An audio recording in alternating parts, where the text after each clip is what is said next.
तो यार जब भी हम लोग एप्पल के बारे में सुनते हैं तो हमारे माइंड में सीधा इनके सारे सक्सेसफुल प्रोडक्ट्स आते हैं। बट क्या तुम्हें पता है कि हर कंपनी की तरह एप्पल ने भी अपने करियर में काफी सारे फ्लॉप प्रोडक्ट्स निकाले हैं। तो आज की इस वीडियो में मैं तुम्हें उन सभी प्रोडक्ट्स के बारे में बताने वाला हूं जो कि एप्पल ने रिलीज करे पर दुनिया ने उन्हें एक्सेप्ट नहीं करा। उनमें से कई थे जो लिमिटेड आए, कई एक्सपेरिमेंट्स थे, कई काफी सारी मिस्टेक्स थी और कई प्रोडक्ट्स अपने टाइम के हिसाब से काफी आगे थे। तो सबसे पहला प्रोडक्ट है एप्पल क्विक टेक। बहुत कम लोग जानते होंगे कि भाई एप्पल ने 1994 में अपना खुद का एक डिजिटल कैमरा निकाला था। तो होता क्या था ना, उस टाइम पर अगर हमें एक फोटो क्लिक करनी होती थी तो उसके लिए हमारा जो कैमरा है उसमें एक फिल्म डलती थी और फोटो क्लिक करने के बाद हमें उस पिक्चर को देखने के लिए उस फिल्म को धुलवाना पड़ता था। उसके बाद फोटो प्रिंट होती थी, फिर तुम लोग देख पाते थे कि भाई आखिर बन कर क्या आया। तो एप्पल ने इसी प्रॉब्लम को सॉल्व करने के लिए निकाला क्विक टेक। तो अगर सिंपल वर्ड्स में बताऊं तो एप्पल क्विक टेक दुनिया का पहला कंज्यूमर डिजिटल कैमरा में से एक था जिससे आप फोटो क्लिक करके डायरेक्टली देख सकते हो। खैर इसके जो फीचर्स है वो सुनने में तुम्हें आज काफी बोरिंग घटिया लगेंगे, बट उस टाइम के हिसाब से ये काफी आगे थे। इसमें हमें सिर्फ 0.3 मेगापिक्सल का कैमरा सेंसर मिलता था जो कि आजकल के बेसिक स्मार्टफोन के भी कंपैरिजन में कुछ नहीं है, बट 1994 में ये काफी बड़ी बात थी। और कैमरा भी ना एक फिक्स्ड लेंस के साथ आता था, तो कोई जूम इन जूम आउट, कुछ ऑटो फोकस, कुछ भी नहीं। और सबसे इंटरेस्टिंग चीज पता है क्या, कि कैमरा के अंदर कोई डिस्प्ले ही नहीं थी। मतलब इस डिजिटल कैमरा में आप फोटो क्लिक कर सकते हो पर उसका रिजल्ट, उसका आउटपुट देखने के लिए आपको इसे मैक से कनेक्ट करना पड़ेगा। बट यही बन गया इनकी सबसे बड़ी प्रॉब्लम, क्योंकि ये मैक सस्ता नहीं आता था और इनका जो सॉफ्टवेयर था वो इनिशियली इन्हीं के पीसी के लिए डिजाइन किया गया था कि अगर तुम उस कैमरा को खरीदते हो तो उसकी फोटोज देखने के लिए आपके पास मैक होना चाहिए। और काफी लोगों के पास होता नहीं था, तो लोगों ने शुरू में से नहीं ट्राई करा। बाद में इन्होंने और भी अपग्रेड्स निकाले जिसमें डिस्प्ले भी आई और भी चीजें आई और यहाँ तक कि बाकी विंडोज वगैरह के साथ भी कनेक्ट होने लग गया था, पर लोगों के पास तब तक बेटर ऑप्शंस आ गए थे। और इसी के साथ साथ ना अगर कंपेयर करें इसके बाकी कैमरास के साथ तो काफी सस्ते पड़ते थे, उनकी इमेज क्वालिटी इससे बेटर थी, लो लाइट इस कैमरा का काफी कम था। तो ओवरऑल अपने टाइम से पहले आया बट फिर भी थोड़ा पीछे रह गया। और उस टाइम पर ना डिजिटल कैमरा एक लग्जरी एक्सपेरिमेंट था, तो इसकी इतनी कोई नेसेसिटी नहीं लगती थी लोगों को, क्योंकि उनके लिए ज्यादा प्रैक्टिकल फिल्म कैमरास ही हुआ करते थे, क्योंकि इसकी फोटो क्लिक करने के बाद धुलवा के उसे देखना विद बेटर क्वालिटी वो उन्हें ज्यादा पसंद था। और सबसे मेन चीज वो उनको सस्ता भी पड़ता था। तो इस पर्टिकुलर प्रोडक्ट की वजह से एप्पल को बहुत सारे लॉसेस हो रहे थे। तो जब 1997 में स्टीव जॉब्स वापस आए कंपनी में, उन्होंने आते ही लॉस मेकिंग जितने भी प्रोडक्ट्स थे उन्हें क्विक टेक भाई का यहीं पर दी एंड हो गया। तो सेकंड गैजेट है एप्पल पिपिन। 1996 का टाइम था जब एप्पल ने डिसाइड करा कि देखो यार टेक प्रोडक्ट्स तो हम लोग बनाते रहेंगे पर क्यों ना गेमिंग इंडस्ट्री में पैर रखा जाए। तो इसी के साथ एप्पल ने लॉन्च करा अपना फर्स्ट गेमिंग कंसोल। और पता है इसका नाम एप्पल पिपिन क्यों पड़ा? जैसे हमारे आम में होता है ना दशहरी, लंगड़ा, चौसा, मल्टीपल ऐसे होते हैं, तो एप्पल की भी एक कैटेगरी होती है पिपिन, तो इसीलिए इसका नाम पड़ा एप्पल पिपिन। ये ना कोई एक नॉर्मल गेमिंग कंसोल नहीं था, ये gaming console plus multimedia player का एक हाइब्रिड मिक्स्ड वर्जन था। मतलब एप्पल का आइडिया क्लियर था कि एक ऐसा डिवाइस बनाना जहां पर लोग अपनी एजुकेशन करें, जहां पे लोग एंटरटेनमेंट कंज्यूम करें, जहां पर लोग गेमिंग करें। जैसे कि आजकल हमारे सारे ही कंसोल्स में सब आता है, इंटरनेट चला सकते हो सब कुछ। तो एप्पल ने भी उस टाइम पर ऐसा ही एक डिवाइस बनाया जहां पर आप सब कुछ कर सको। बट उस टाइम पर गेमिंग इंडस्ट्री पे राज था सोनी प्लेस्टेशन एंड निंटेंडो का। उनके पास पावरफुल हार्डवेयर, सिंपल इंटरफेस और सबसे बड़ी चीज मैसिव गेमिंग लाइब्रेरीज थी। वहीं पिपिन एंट्री के साथ ही स्ट्रगल करने लगा। पहली और सबसे बड़ी चीज, एप्पल पिपिन का प्राइस था $599, वहीं सोनी प्लेस्टेशन आ जाता था सिर्फ और सिर्फ $299 में। अब दूसरी गलती ये थी कि यार पिपिन के लिए ना ज्यादा गेम्स, ज्यादा सॉफ्टवेयर अवेलेबल नहीं थे, जबकि सोनी और निंटेंडो के पास बहुत सारे हिट टाइटल्स थे जिसपे वो पूरा सर्वाइव कर रहे थे। और तीसरी सबसे बड़ी गलती, एप्पल ने पिपिन को खुद मार्केट नहीं करा, इसने मार्केट करवाने के लिए थर्ड पार्टी कंपनीज का यूज करा, जैसे कि बैंडाई, कार्ड्स मीडिया। तो हुआ क्या, जब लोग ये इसकी मार्केटिंग कर रहे थे तो ना ऑडियंस को क्लियर ही नहीं हो पाया कि भाई ये पिपिन एप्पल का प्रोडक्ट है। और रिजल्ट्स, एप्पल पिपिन सिर्फ 42,000 यूनिट ही बेच पाया। और जैसे कि मैंने तुम्हें बताया था 1997 में स्टीव जॉब्स वापस आए थे कंपनी में, तो जब वो आए थे तो इन्होंने इसको भी सीधा टाटा बाय बाय कर दिया कि भाई साहब आपकी जरूरत नहीं है, आप जाओ। बट सबसे बड़ी पता है चीज क्या है, ये 1996 में आया था,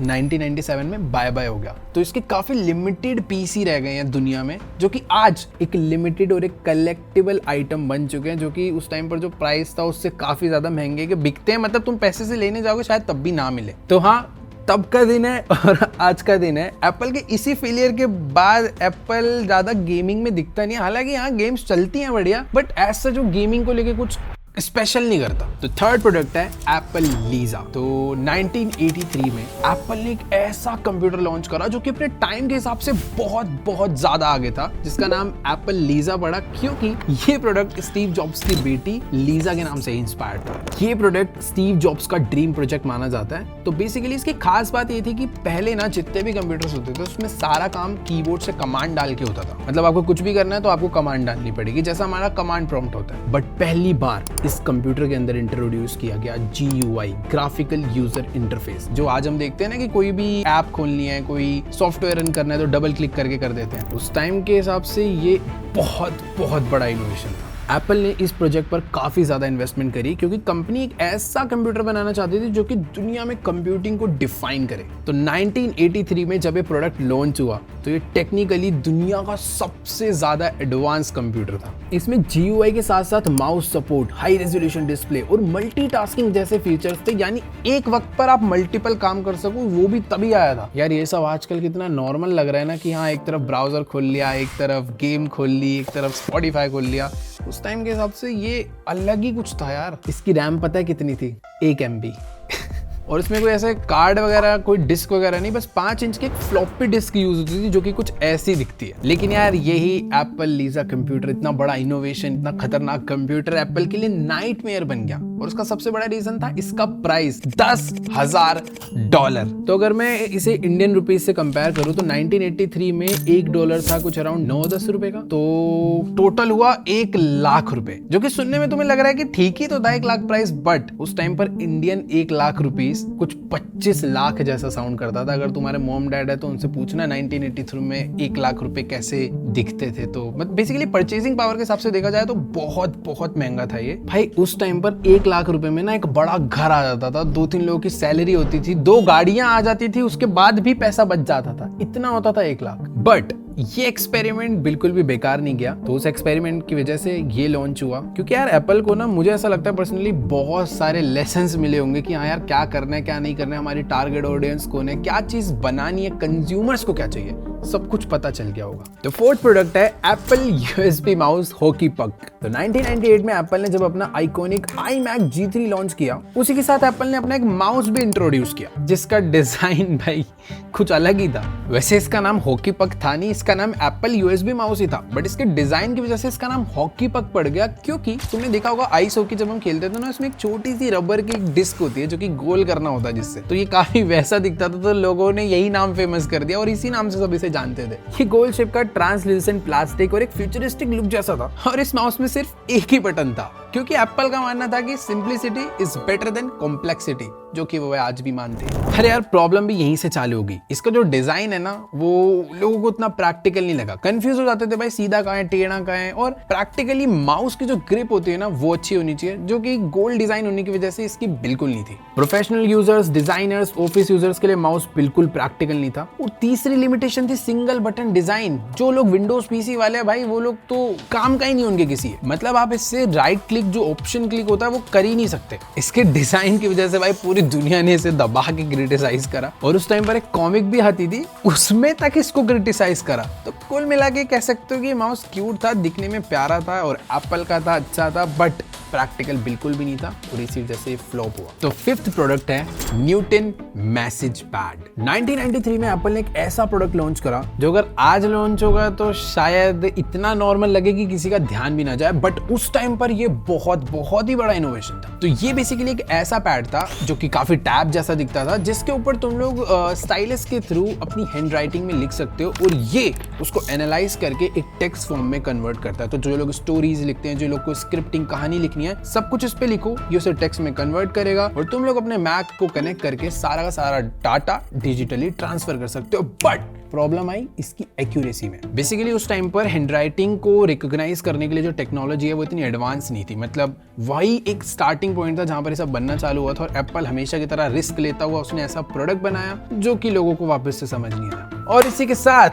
एक बार फिर 1997 में स्टीव जॉब्स भाई जब वापस आए उन्होंने इसे भी देखा और इसको भी लगे हाँ टाटा बाय बाय कर दिया। तो देखो यार एप्पल एक्चुअल में इतने सारे प्रोडक्ट्स बनाया जा रहा था, अगर इसे स्टीव जॉब्स सर रोकते ना तो आज ये शायद कैरम बोर्ड भी बना देते। बट कुल मिला के कहूँ तो यार एप्पल उस टाइम पे बहुत रिस्क लेता था, मतलब जो कैटेगरीज कितना भी टेक है, इनोवेशंस हो गई, हर जगह घुस जाते थे। तो जितने भी प्रोडक्ट्स की वजह से एप्पल कंपनी को लॉस हो रहा था उन सबको ऑफ करना पड़ा और इसी के साथ इस प्रोडक्ट का भी दी एंड हो गया। बट एक चीज है कि एप्पल ने जो उस टाइम पे इतने इनोवेशंस करे, आज जितना भी टेक है ना कहीं उनसे बहुत इंस्पायर्ड है। जैसे कि आईपैड में या फिर किसी भी टैब में हम लोग स्टाइलस से लिखते हैं, तो वो चीज की शुरुआत वहीं से हुई थी। बाकी 5 ही प्रोडक्ट थे इस वीडियो में। छठा तो तुम्हें पता ही है हमारा एप्पल विजन प्रो, वो भी कुछ टाइम से कुछ ज्यादा ही पहले आ गया और कहीं ना कहीं वो भी अभी डिसकंटिन्यू हो चुका है। तो देखते हैं कि वो दोबारा आएगा नहीं आएगा, क्या होगा, नो आइडिया। बट तुम्हें कैसी लगी आज की वीडियो? अगर तुम चाहते हो इस टाइप की और भी इन्फॉर्मेशनल वीडियोस देखना तो नीचे कमेंट्स में जाके लिखना मोर। तो अगर तुमने ये वीडियो यहाँ तक देखी है मतलब तुम्हें इन्फॉर्मेशन चाहिए थी, तो चाहते हो इस टाइप की और वीडियोस आए, मोर लिखो। और मेरे को एक डाउट है, शायद तुम्हें पता होगा तो कमेंट्स में बताना, तुमने नोटिस करा होगा कि माइक्रोसॉफ्ट और आईफोन का 9th वर्जन कभी नहीं आया, आईफोन 9 और विंडोज 9 कभी नहीं आया। तुम लोग नीचे कमेंट्स में बताओ क्यों नहीं आया। नहीं बताओगे तो मैं तुम्हें नेक्स्ट वीडियो में बताऊंगा। तो खैर वीडियो अच्छी लगी वीडियो को लाइक करो, चैनल पे नए हो सब्सक्राइब करो। मैं तुमसे मिलूंगा नेक्स्ट वीडियो में, तब तक के लिए बाय।